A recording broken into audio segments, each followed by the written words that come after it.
കമൻ്റാണ് sir. അതുപോലെ CHSL exam ഞാൻ ആക്യുറസിയുടെയും അറ്റംപ്റ്റിൻ്റെയും ഒരു വീഡിയോ ചെയ്തിട്ടുണ്ടായിരുന്നു. അതിൻ്റെ കമൻ്റാണ്. എക്സാമിന് ഞാൻ അറ്റൻഡ് ചെയ്ത സമയത്ത് നമ്മൾ ട്രിക്കൊക്കെ പഠിച്ചെങ്കിലും എക്സാമിന് കറക്റ്റായിട്ട് അത് ഇംപ്ലിമെൻറ്റ് ചെയ്യാൻ പറ്റില്ല. കാൽക്കുലേഷനൊക്കെ എഴുതി കൂട്ടി അങ്ങനെയൊക്കെ ആണ്. ഒരുപാട് മോക്ക് ഒക്കെ എടുക്കുമ്പോൾ ശരിയാകുമോ സാർ? എന്തോ എക്സാമിന് ടൈം പോകുന്ന കണ്ട് പാനിക്കായി എല്ലാം എഴുതി തന്നെയാണ് ചെയ്തത്, അല്ലാതെ പ്രാക്ടീസ് ചെയ്താലും. അപ്പോൾ ഇത് പ്രശ്നം എന്ന് പറഞ്ഞാൽ ഇത് പ്രാക്ടീസ് ചെയ്യുന്ന സമയത്തിൻ്റെ പ്രശ്നമാണ്. അപ്പോൾ നിങ്ങൾ എത്രത്തോളം ആ ഒരു എക്സാം പ്രഷറിൽ പ്രാക്ടീസ് ചെയ്യുന്നു അത്രത്തോളം നിങ്ങൾക്ക് അവിടെ എക്സാമിന് പോയി ചെയ്യാൻ പറ്റും. ഒന്നാമത്തെ ഒരു കാര്യം, നമുക്ക് ഈ എക്സാം കിട്ടിയില്ലെങ്കിൽ നമ്മൾ അടുത്തത് കിട്ടും, അല്ലെങ്കിൽ ഇത് ജീവിതത്തിൻ്റെ അവസാനമല്ല എന്നുള്ള രീതിയിൽ തന്നെ പോയി എക്സാം എഴുതണം. അതാണ് ഒന്നാമത്തെ കാര്യം. അപ്പോൾ അങ്ങനത്തെ ടെൻഷൻ ഇല്ല എന്നുണ്ടെങ്കിൽ നിങ്ങൾക്ക് ഒരുപാട് കൂളായിട്ട് എക്സാം എഴുതാൻ പറ്റും. വേറൊരു കാര്യം, വേറെ നമ്മളുടെ എക്സാമിനെ സുഗമമാക്കുന്ന ഒരു കാര്യമാണ് നമ്മുടെ പ്രാക്ടീസ്. അപ്പോൾ പ്രാക്ടീസ് എന്ന് പറയുന്നത് ഒരിക്കലും ഒരു ചാപ്റ്റർ എടുത്തിട്ട് ഒരു ചാപ്റ്റർ കംപ്ലീറ്റ് ആയിട്ട് പഠിച്ചു എന്നിട്ട് ആ ചാപ്റ്ററിൻ്റെ ക്വസ്റ്റ്യൻസ് പോയി ചെയ്യുക എന്നുള്ളതല്ല. നമ്മളിപ്പോൾ മാത്സിൻ്റെ കാര്യമാണ് ഇപ്പോൾ എഴുതി കൂട്ടി എന്നൊക്കെ പറയുന്നത് മാത്സിൻ്റെ കാര്യമാണെന്ന് വിചാരിക്കാം. അപ്പോൾ മാത്സിൻ്റെ കാര്യമാണെങ്കിൽ നിങ്ങൾ പ്രിപ്പയർ ചെയ്യുന്ന സമയത്ത് കറക്റ്റായിട്ട് ആ ഒരു ലെവൽ വൈസ് എന്ത് ചെയ്യണം, നിങ്ങൾ സെറ്റായി വരണം. അതായത് അതൊരു ദിവസം കൊണ്ട് നടക്കുന്നതല്ല. 1, 2, 3, 4, 5, 6 മാസം എടുക്കും.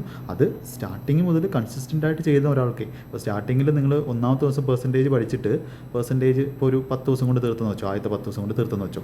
എന്നിട്ട് നിങ്ങൾ 6ാമത്തെ മാസവും ആ 10 ദിവസം പഠിച്ച കാര്യം നോക്കുമ്പോൾ വേറൊരു ആംഗിളിലായിരിക്കും നിങ്ങൾ അതിനെ നോക്കി കാണുന്നത്. അല്ലെങ്കിൽ ക്വസ്റ്റ്യൻസിൻ്റെ കാൽക്കുലേഷൻ, ഒരു ക്വസ്റ്റ്യൻ കാണുമ്പോൾ അപ്രോച്ചൊക്കെ എന്ത് ചെയ്യും, മാറും. പക്ഷെ അതിന് നല്ലൊരു ക്ലാസ്സും നല്ല രീതിയിലുള്ള പ്രാക്ടീസും. അപ്പോൾ നമ്മൾ ചെയ്യുന്നത് പോലെ ഷെഡ്യൂൾ കറക്റ്റായിട്ട് ഫോളോ ചെയ്ത് പോയി കഴിഞ്ഞാൽ, ഒരു 6-7 മാസം പോയി കഴിഞ്ഞാൽ അതിൽ എന്തുണ്ട്, ആ ഷെഡ്യൂളിൽ എന്തുണ്ട്, നമ്മുടെ ഡെയിലി ടാസ്കുകളുണ്ട്, അതുപോലെ ഓരോ വീക്കിലും സെക്ഷണൽ ടെസ്റ്റുകൾ ചെയ്യുന്നുണ്ട്.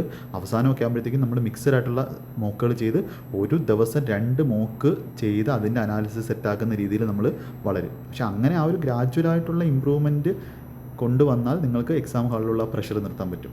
അതുപോലെ തന്നെ ഒരു ചാപ്റ്റർ പഠിച്ചിട്ട് നിങ്ങൾ പിനാക്കിൾ ബുക്ക് സോൾവ് ചെയ്യുന്ന സമയത്ത് ആദ്യമേ ഒരു വട്ടം ഫുൾ അത് സോൾവ് ചെയ്ത് കഴിഞ്ഞു, 2ാമത്തെ തൊട്ട് സോൾവ് ചെയ്യുമ്പോൾ നിങ്ങൾ എന്ത് ചെയ്യണം, ടൈമർ ഇട്ടിട്ട് ചെയ്യണം. ടൈമർ ഇട്ടിട്ട് ചെയ്യുന്ന സമയത്ത് നമുക്ക് എന്ത് ചെയ്യാൻ പറ്റും, നമുക്ക് ആ ഒരു എക്സാം ഹാളിലെ പ്രഷർ നമുക്ക് അവിടെ ഫീൽ ചെയ്യാൻ പറ്റും. അപ്പോൾ ആ ഒരു സമയത്ത് ടൈമർ ഇട്ട് ചെയ്യുന്ന സമയത്ത് നമ്മൾ എന്ത് ചെയ്യും, എഴുതി കൂട്ടി ചെയ്യും.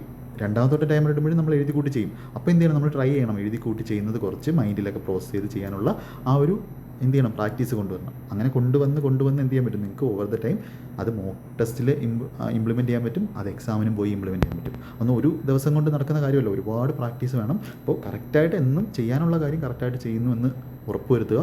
അങ്ങനെയാണെങ്കിൽ എന്ത് ചെയ്യാൻ പറ്റും, നിങ്ങൾക്ക് ആ ഒരു സ്ഥലത്തോട്ട് എത്താൻ തന്നെ പറ്റും. എപ്പോഴും എഴുതി കൂട്ടി ചെയ്യുന്ന അല്ലെങ്കിൽ സമയം വേസ്റ്റ് ആക്കുന്ന രീതിയിൽ നിന്നും നിങ്ങൾക്ക് എന്ത് ചെയ്യാൻ പറ്റും, വ്യത്യാസം ഉണ്ടാവും. അതിന് കാൽക്കുലേഷൻ സ്പീഡ് വളരെ ഇമ്പോർട്ടൻ്റ് ആണ്. കാൽക്കുലേഷൻ സ്പീഡിന് ഡെയിലി കാൽക്കുലേഷൻ എക്സസൈസ് ചെയ്യണം. ബാക്കി പറയുന്ന രീതിയിൽ നന്നായിട്ട് പഠിച്ചു പോയാൽ മതി.